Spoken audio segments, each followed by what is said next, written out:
کبھی اذان کو محدود کرنے کی کوشش ہوتی ہے اور کبھی مدارس کو نشانہ بنایا جاتا ہے۔ ایسے میں مسلمانوں کو محض احتجاجی بیانات دینے کے بجائے عملی حکمت عملی اپنانا ہوگی۔ نمبر 1، قانونی محاذ پر مضبوطی۔ مدارس کو چاہیے کہ وہ تمام قانونی تقاضوں کو پورا کرتے ہوئے ہی اپنے مدارس چلائیں۔ اگر وہ ایسا کریں گے تو انہیں قانونی تحفظ حاصل ہو جائے گا، اور اگر حکومت ان پر کارروائی کرتی ہے تو اسے عدالتوں میں چیلنج کیا جانا چاہیے۔ جمعیت علماء ہند اور دیگر تنظیموں کو متحد ہو کر یہ قانونی جنگ لڑنی ہوگی۔ نمبر 2، مدارس کا مربوط پلیٹ فارم۔ ملک بھر کے مدارس کو ایک مشترکہ پلیٹ فارم پر لانا ہوگا تاکہ ان کے خلاف کسی بھی کارروائی کا اجتماعی رد عمل دیا جا سکے۔ مدارس کے درمیان ہم آہنگی نہ ہونے کی وجہ سے حکومت انہیں آسانی سے نشانہ بنا رہی ہے۔ نمبر 3، داخلی احتساب کی ضرورت۔ مدارس کے لیے یہ لمحہ فکریہ ہے کہ وہ اپنے تعلیمی معیار کا جائزہ لے۔ کیا وہ واقعی اسلام کے قلعے ثابت ہو رہے ہیں؟ کیا وہاں ایسے طلباء تیار کیے جا رہے ہیں جو جدید دور کے چیلنجز کا سامنا کر سکے؟ مدارس کو خود احتسابی کے ذریعے اپنے نصاب، تدریسی طریقوں اور تعلیمی معیار پر غور کرنا ہوگا تاکہ وہ نہ صرف دینی علوم بلکہ معاصر فکری چیلنجز کا بھی مقابلہ کر سکیں۔ اتراکھنڈ حکومت کی کارروائی ایک وارننگ ہے کہ آنے والے دنوں میں مسلمانوں کے تعلیمی ادارے مزید سختیوں کا شکار ہو سکتے ہیں۔ اگر اس وقت درست لائحہ عمل نہ بنایا گیا تو حالات مزید پیچیدہ ہو سکتے ہیں۔ اب آئیے بڑھتے ہیں دوسری خبر کی جانب۔ Point of no profit, no loss is called break-even point. Sounds simple, right? But here is the real question. Why do so many fail in professional courses like CMA US? Hi everyone, this is Arif Irfan, Director and Lead Instructor at Dari Academy. Most fail in professional courses like CMA US because they don't understand the logic or the why behind the formulas. No logic, no success. Similarly, without understanding the meaning of a concept, you can't build the confidence to crack a professional exam like CMA US. But here's the good news. Once you understand the logic behind it, everything starts to click.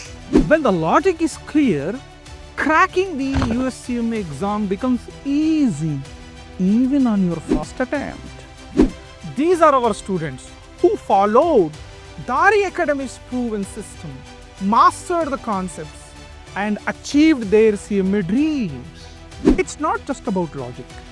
It's a proven system, a step-by-step strategy that connects understanding, practice, and refinement. At Dari Academy, we call it Success Mantra Strategy. Would you like to know how this strategy works? This is your chance. The next success story could be yours. Start building your future today. Click here to join Dari Academy's webinar right now.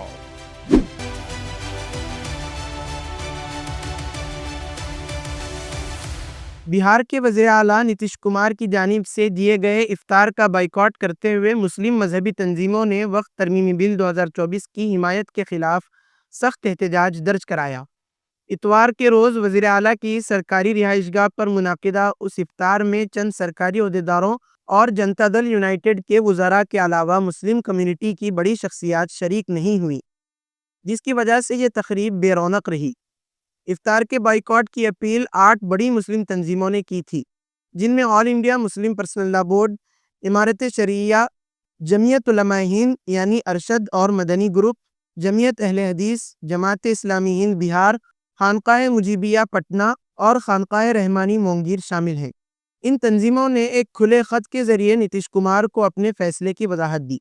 خط میں کہا گیا کہ وزیر اعلیٰ کا افطار محض ایک رسمی دعوت نہیں بلکہ اعتماد اور ہم آہنگی کو فروغ دینے کا موقع ہونا چاہیے۔ تاہم وقف بل کی حمایت نے مسلم کمیونٹی کے اعتماد کو ٹھیس پہنچائی ہے۔ ان تنظیموں نے خط میں نتیش کمار کو یاد دلایا کہ انہوں نے اقلیتوں کے حقوق کے تحفظ اور سیکولر طرز حکمرانی کے وعدے پر اقتدار حاصل کیا تھا، لیکن بی جے پی سے اتحاد اور وقف بل کی غیر منطقی و غیر آئینی حمایت ان وعدوں کی کھلی خلاف ورزی ہے۔ خط میں واضح کیا گیا کہ اگر یہ بل قانون بن جاتا ہے تو اس کے بھیانک نتائج برآمد ہوں گی، جو نہ صرف مسلم کمیونٹی بلکہ وقف املاک سے وابستہ تعلیمی ادارے، اسپتال، خواتین کے مراکز اور صدیوں پرانی مذہبی املاک کو تباہ کر دے گا۔ تنظیموں نے نتیش کمار سے مطالبہ کیا کہ وہ اپنی پارٹی کی جانب سے اس بل کی حمایت فوری طور پر واپس لیں۔ انہوں نے کہا کہ وقف بل کا نفاذ مسلمانوں کے لیے مزید مشکلات اور محرومیوں کو جنم دے گا، جیسا کہ سچر کمیٹی رپورٹ میں بھی واضح کیا جا چکا ہے۔ مسلم تنظیموں نے اس کھلے خط کو ناانصافی اور محرومی کے خلاف ایک مضبوط موقف قرار دیا اور اس بات پر زور دیا کہ وہ بامعنی مذاکرات کے لیے تیار ہیں، بشرطے کہ یہ مذاکرات حقیقی اصلاحات اور مؤثر پالیسی سازی کی راہ ہموار کریں۔ ساتھ ہی یہ انتباہ بھی دیا کہ اگر یہ بل واپس ہوتا ہے تو اس کی تمام تر ذمہ داری نتیش کمار اور ان کی جماعت یعنی جنتا دل یونائٹڈ پر عائد ہوگی۔ خط میں مزید کہا گیا کہ مسلم کمیونٹی اس بل کی مخالفت کے لیے جمہوری، قانونی اور سیاسی راستے اختیار کرے گی۔ دریں اثنا مسلم تنظیموں نے 26 مارچ کو وقف ترمیمی بل کے خلاف احتجاجی دھرنے کا جنتا دل یونائٹڈ کے سینئر رہنما اور لوک سبھا میں پارٹی کے لیڈر راجیو رنجن سنگھ عرف للن سنگھ نے اس بل کی کھل کر حمایت کی اور وقف بورڈ کو آمرانہ ادارہ قرار دیا۔ ان کے مطابق اگر کوئی ادارہ قانون کے ذریعے قائم کیا گیا ہے اور وہ غیر شفافیت کا شکار ہو جائے تو حکومت کو اسے شفاف بنانے کا حق حاصل ہے۔ للن سنگھ نے ان اراکین پارلیمان کو بھی تنقید کا نشانہ بنایا جو اس بل کی مخالفت کر رہے ہیں اور کہا کہ یہ بل کسی طور پر مسلمانوں کے خلاف نہیں ہے۔ بتاتے چلیں کہ وقف بل کے خلاف مسلم قیادت نے متعدد کوششیں کی تاکہ جنتا دل یو کو اس بل کی حمایت سے باز رکھا جا سکے۔ جماعت اسلامی ہند، امارت شرعیہ اور دیگر تنظیموں کے نمائندوں نے 21 اگست 2024 کو نتیش کمار سے ملاقات کے دوران اس بل پر اپنے تحفظات پیش کیے تھے، جس پر وزیر اعلیٰ نے لا علمی کا اظہار کیا تھا۔ بعد ازاں جب ان سے دوبارہ ملاقات کی کوشش کی گئی تو انہوں نے مختلف وجوہات بشمول عدالت کے بہانے سے ملاقات کا وقت نہیں دیا۔ معروف انتخابی حکمت عملی ساز اور جن سوراج پارٹی کے سربراہ پرشانت کشور نے اس معاملے پر تبصرہ کرتے ہوئے کہا کہ اگر وقف بل منظور ہو جاتا ہے تو نتیش کمار بی جے پی سے بڑا مجرم کہلائیں گے۔ انہوں نے کہا کہ اگر نتیش کمار کے 12 ممبران پارلیمان اس بل کی مخالفت کریں گے تو اسے روکا جا سکتا ہے۔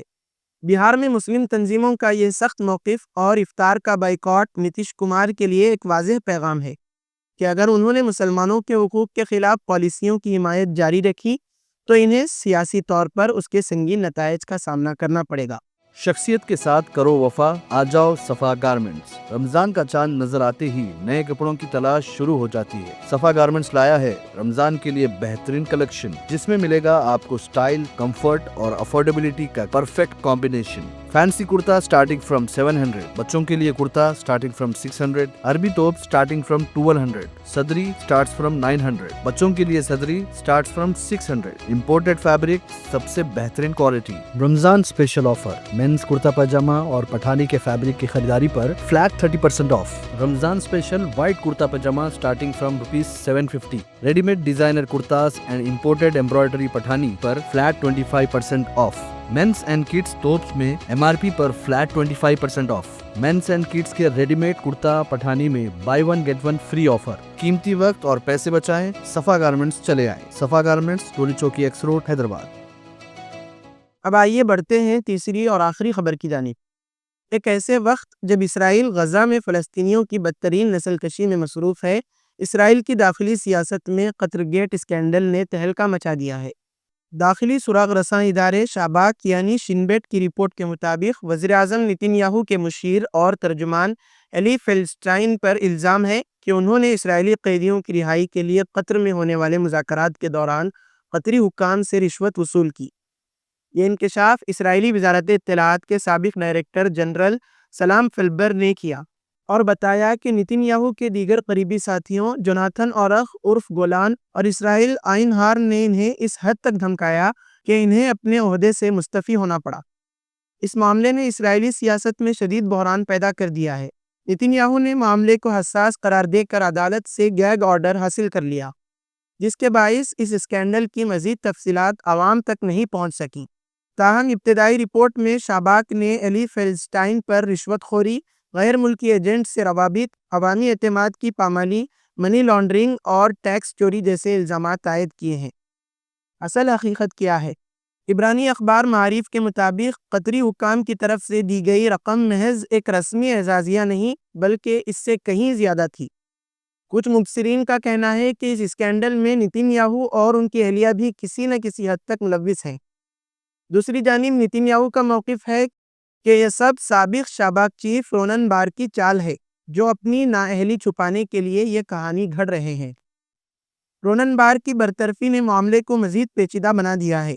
حزب اختلاف نے ان کی حمایت میں ملک گیر تحریک شروع کر دی ہے، جبکہ اٹارنی جنرل غالب بہراف میارہ نے ان کی برطرفی کو غیر قانونی قرار